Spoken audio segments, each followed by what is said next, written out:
সম্মানিত দর্শক, আপনারা দেখছেন রিয়াদুল জান্নাহ, অর্থাৎ মা বাইনাল বাইতি ও মিম্বারি রাউদাতুম মিন রিয়াদুল জান্নাহ। আমার ঘর এবং আমার মিম্বারের মাঝখানে জায়গা হচ্ছে জান্নাতের একটি বাগান।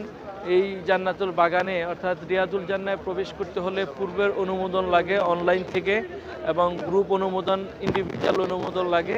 তো এই গেট দিয়ে এখন প্রবেশের জন্য যে চেকিংটা, ফার্স্ট চেকিং, এটা হচ্ছে এখানে। এরপরে সামনে গেলে আরেকটা ওয়েটিংয়ে বসে রাখবে। এরপর রিয়াদুল জান্নাহে সুযোগ দেওয়া হয়ে থাকে। অনেকে 2 রাকাতের অধিকও পড়েন। তো সেই জায়গাটা হচ্ছে আল্লাহ রসুল সাল্লাল্লাহু আলাইহি সাল্লাম বলেছেন, মা বাইনা বাইতি ও মিম্বারি রাউদাতুম মিন রিয়াদিল জান্নাহ।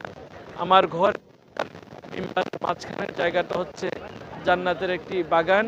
ও রাউদাতি আলা হাউদি, আমার বাগানটা বা এই রোজাটা হচ্ছে আমার হাউজের উপর। আল্লাহ তাআলা নবী করিম সাল্লাল্লাহু আলাইহি ওয়াসাল্লামকে যে হাউস দান করবেন, সেই হাউজের উপরে হচ্ছে এই রওদাটা। তো প্রতিদিন অসংখ্য মানুষ, সকাল বিকাল বিভিন্ন টাইম থাকে, মহিলাদের একটা টাইম থাকে, পুরুষের আলাদা টাইম থাকে। লক্ষ লক্ষ মানুষ প্রতিদিন সে রিয়াদুল জান্নাতে সালাত আদায় করে।